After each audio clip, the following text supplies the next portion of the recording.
Hello and welcome to Dream Big. I'm Hannah Viviers. Thank you so much for joining us. Our guest today is Elungile Mzimba, a woman who started an educational outreach program specifically for the Eastern Cape, and her work there is doing remarkable things that is actually changing the landscape of the province. Elu, thank you so much for joining us. Thank you for inviting me. And I wanted you to just start first off with the program, what you're doing, because this is a follow-up interview we're doing a year after we did our first interview with you.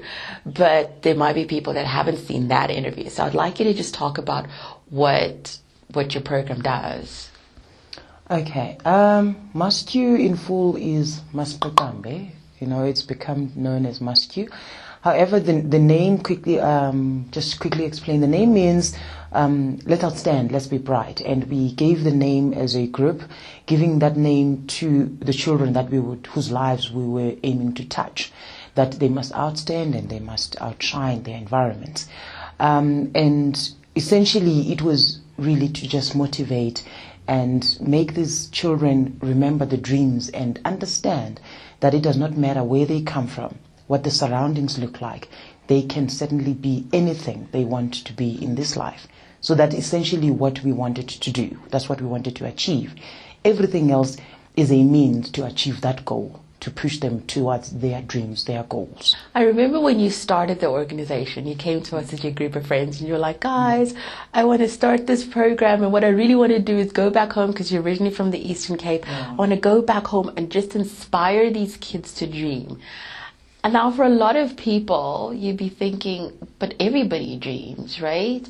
And you just started to tell us about these environments and how so many of these kids, because of what their environment is like, they don't even think that it's possible for them to achieve or live beyond that. So I just want you to go back to what motivated you to start this.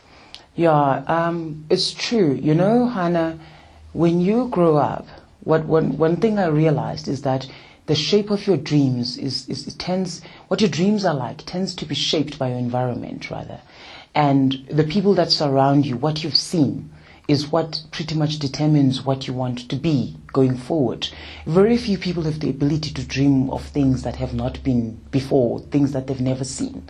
So even I, growing up, I could dream better because I was surrounded by professionals. I grew up in a family where, yes, we were middle class, but essentially we were professionals. There were professionals that gave me the reason to dream and wanting to be like them. So, and I realized my friends who didn't have this surrounding back at my grandmother's home, where my grandmother comes from, the village, they didn't dream the same way I did. My dreams were much bigger, and their dreams were so limited. Some just wanted to get through matric, and that was it. So essentially, when you want to say you want to wake up and resuscitate dreams, some of the dreams become created because we go back as different professionals and we explain what we do and all these things, and we find out what these children are passionate about, and we tell them, do you know that there are people who are actually making a living from this gift that you have, because they are not aware of those things. I want to give an example. You told me about, I think, one of the first trips that MasQ ever did to one of the schools you went to, and there was a kid there that wanted to become a soldier because he thought that, because he loved guns and he liked making guns, and he thought that what would get him into that was going into the army. Yes, it's exactly that type of thing. He was determined to go into the army, but he was brilliant with his hands. He had this gift of carving wood. And, I did try to explain to him, are you aware that carpenters these days are actually making a lot of money? Are you aware that there are certain architects that are making their money just from making cabinets and all these things? The gift that you have, there are other ways to use it, And you could see he couldn't get it. He just didn't understand what I'm talking about. He couldn't believe it. And as I explained it, he seemed to be quite fascinated by it. But you could see it had already been indoctrinated in his head that he must go into the army. So I gave him the context and that type of thing of going that route. And I'll be honest, we lost contact. I'm not too sure how far he's gone, but I wouldn't be surprised if he's joined any of our, maybe the army or even the police force. But I mean, when you think of that, that's almost like I mean, if you're going to go into that, I mean, we were zoning in on him, but that is generally what is happening, is that young people don't know, well, I've got this gifting, what can I actually do with it? I wanted to speak about what is happening in some of the schools. For instance, girls getting pregnant, teenage pregnancies. And you talked to me about one mom who came to you and said her daughter had said, I'm behind because all my friends have got babies and I don't. And you think about that is the culture in some of these places. You know, those are the problems that we had to deal with initially. It was, because remember, we started in 2012. And these stories, when we started off, were obviously shocking even to me as well. I mean, I knew there were problems. I just didn't understand the extent of the problems. And generally, the culture then in the community was to for some of the girls to fall pregnant in order to access the grant money. You know, I think when you are in a poverty state, any rand means something to you. So the amount of how much rand you're going to get is immaterial. It doesn't make sense, I guess, when you don't have it. So they would fall pregnant because they want to access the grant money, and others would fall pregnant because they were trying to impress their boyfriends that they can actually give birth. That is, they are not barren. So this old lady, when she came to me, okay, not that old actually, just one of the mothers, she came to me that time and she said, my child, you know, my own child told me before she fell pregnant that she was behind. You know, her friends all had babies, and how will the other young men know that she is able to give birth if she hasn't given birth yet? And she was still in high school, you know. So it was that type of mindset. Falling pregnant was a way of survival as well, not so much of trying to make more babies, more than trying to either access the grant money or trying to score points with the boy that maybe has promising prospects, or rather at home, so is to say, their home has got, you know, better meals than my home. So that happened. Always so moving to me, especially from the first trip, because the first time that MasQ was going out, and you didn't really know what you were going to expect. But I think what was most moving for me was just how you said some of these kids, when they listened to you speak, some of the other MasQ members who had gone to say, look at us, we come from where you are right now, and we've made careers for ourselves, we're taking care of our families, we are not depending on anybody to feed us. And you saying that for some of these kids, they just wept because nobody had ever told them that this was possible. And for me, that was just such a moving moment. You know, it's as MasQ, we do not judge where the kids come from. And that's one of the things that creates emotional moments in these sessions.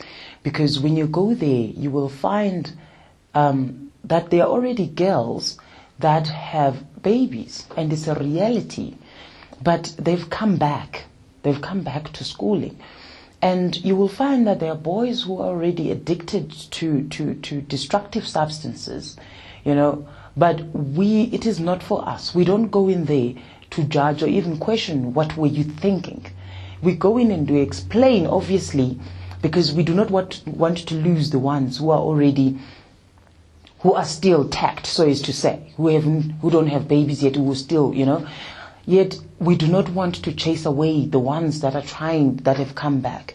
So all we do is to emphasize as well that, listen, with all that we're talking about, because we speak strongly against teenage pregnancy, we speak strongly against the abuse of girls by boys, you know, taking turns and rounds and all these things. And we speak very strongly and openly about these things. However, we then emphasize that, listen, if you've been, you know, duped enough or been foolish enough to get yourself into this trap, we are not here to say there's no way out. Actually, we are glad that you are here today, because it means you've woken up somehow.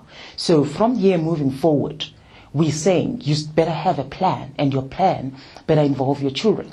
I think what was really, what again, is you were saying, when we did the first interview, you'd already done I think we'd done 2 trips already for MasQ, and you were just saying that, Hannah, we cannot fail these kids. And at the time, there was no funding coming in. You had your friends that were pitching in to go to do these trips. Parents of friends were also pitching in to do all of this. But you said it doesn't matter where we are right now. We cannot let these children down. So speak to me about the communities, because when you go as MasQ to have these inspirational days, it's the kids, it's the teachers, the principal. It's almost as though the entire community comes, parents come as well. Speak to us about the morale and what MasQ over the years, what you've seen happen in just the communities and what they believe is possible now. Okay, at this point, I would like to focus on the school which when we visited, we walked away saying, even if just one more child passes, we will have done something. That is how terrible things looked, how bleak the situation looked at the time. Describe that situation. The school it's back in Willowvale, and when they called us in, they told us that the registration they had 56 learners in grade 12 at the beginning of the year. And it was September already when they called us in. They said they were left with 36. The other 20 had quit. And when the teacher who was there would visit the parents didn't know why. They would tell, oh, well, we realized she was no longer going to school. We don't know why. So no reason to question either. And then I started asking, what's your pass rate? 3 made it last year, just made it out of grade 12 the year before. 3 students. Just 3 learners the year before. So essentially there was no reason really to be motivated to be pushing through the school thing, because seemingly it was too hard and there was no clear motivation as to why as well. So it was all these things, and the parents also didn't see much of it. You get what I mean? The whole community, and the access was difficult. Into that place. You needed a 4x4, really. We had to park in town and be collected. But after we had our day with those kids and we spoke and we realized the pin dropped. That very year, they shot up and gave us a 65% pass rate with one bachelor who didn't even think he would go to university. But he made it enough. Now he's at university doing his BSocC and majoring in criminology. Coming from that type of background. His mother has never been to school. Never. So we can't fail them. So Eli, when you talk about a lot of these kids didn't even believe that they could go to university. I don't think some of them even thought that they could, because nobody in their family has ever graduated before. No one in that school has graduated before. No one in the school has graduated before. You were talking about just where, particularly Mente, is a school that's been close to your heart from the very first visit. So speak to me about how much progress there has been. You were saying that the school has tripled in size because of the success that's taking place there now. It's amazing how the first time we went in matric, as I mentioned, there were 36 left. We all had to squeeze into this one classroom, and the whole school squeezed in, and parents and everybody. But you've got to be flexible as well. You don't go there to look for luxury. You go there to serve. So after that, they were blessed with a brilliant principal, Mr. Matoni. He just loves these children. He's like the father figure now of that school.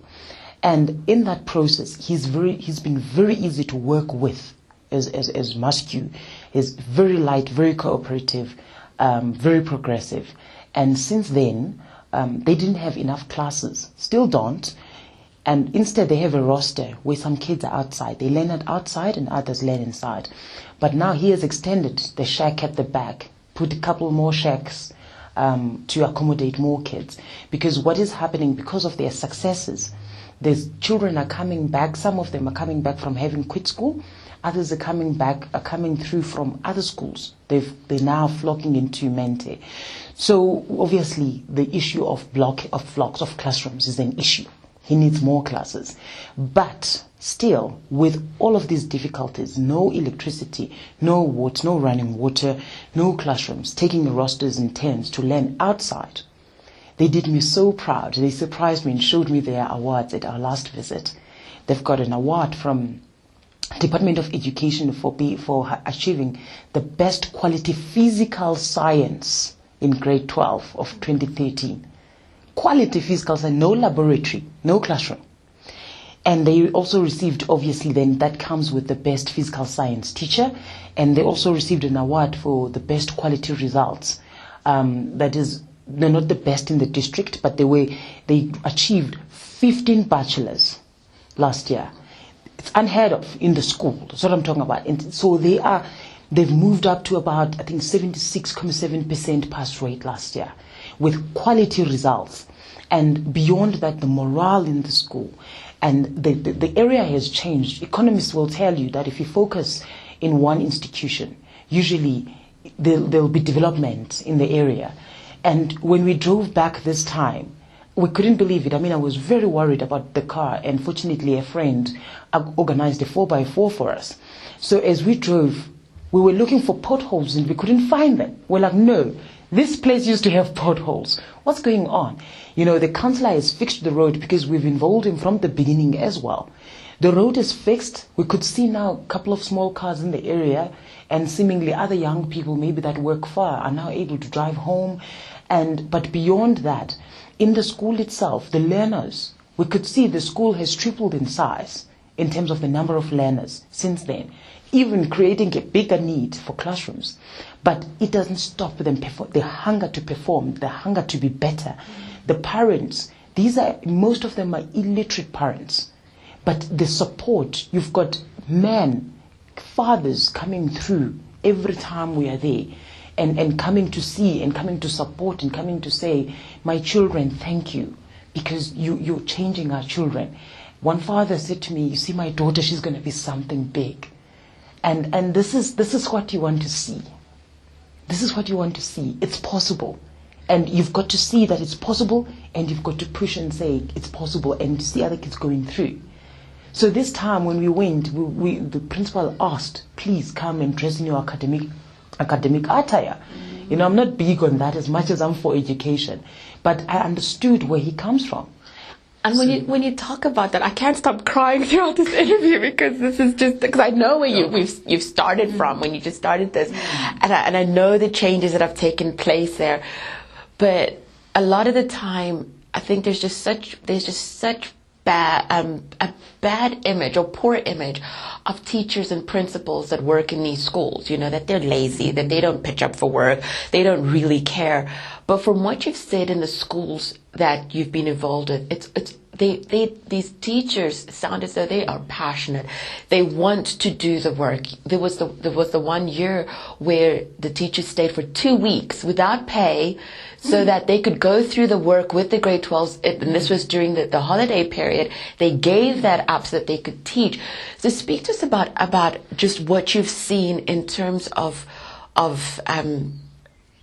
equipping these schools, because as part of what MasQ has done is that you're not just going there and saying, well, you can do it, but you're also equipping them and giving them the resources that they need to be able to pass. Which is what makes the teacher's life much easier, because essentially it's don't judge until you've seen what these teachers are working with.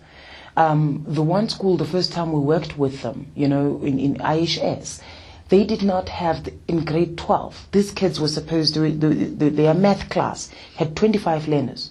Only 5 had scientific calculators.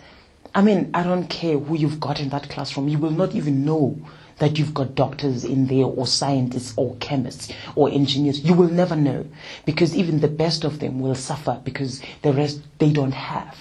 So as MasQ, what we did, we made sure that we supplemented, we raised funds. You know what it's like. From pockets, from friends, from colleagues who supported us through this, and we bought calculators, scientific calculators for these schools. We bought textbooks for these schools that were missing. Study guides, past papers, the normal resources that a city learner will normally have access to. And we gave them to these children. And you should see the joy that these learners, you know, express when you give them resources to learn. they jump because to them it's and it's easier for the teacher to teach now. It's easier for the teachers. Elu, I want to speak about the funding because that's really important. You're doing another MasQ trip in 2015 May. You are now registered as an NPO. Yes. So I would really, because this is one of the things, I feel strongly, I've been with you from the beginning, been part of what you've been doing. We had a charity event where we just got things together for MasQ. So I would really like people to get involved. How can people, they're listening to this and they're thinking, we want to be part of this, we want to donate, we want to give something. How can people do that?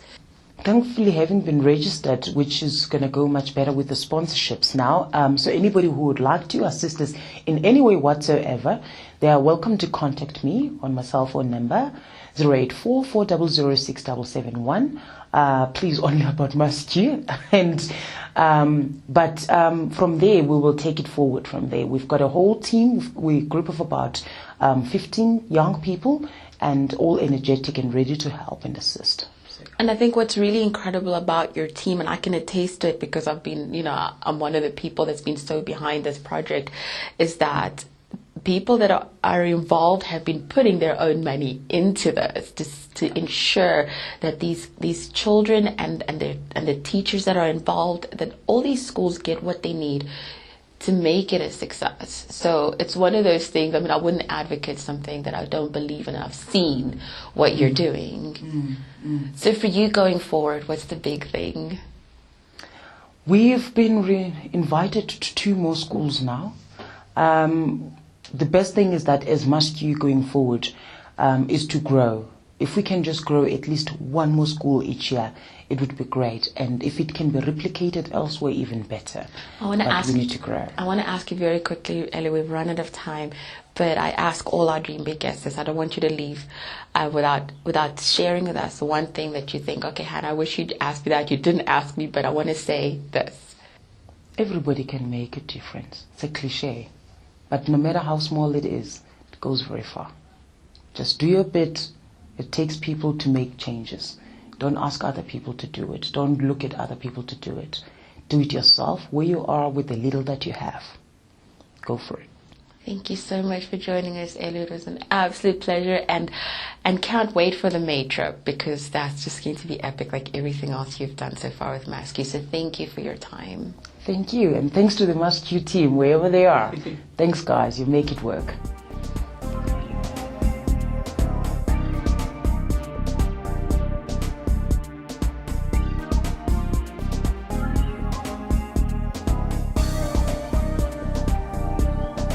For more inspiring content like our Dream Big Facebook page, we post fantastic content there daily. We'd also like to hear from you, so engage with us on Twitter using the Twitter handle @HannahViviers. We look forward to dreaming big with you.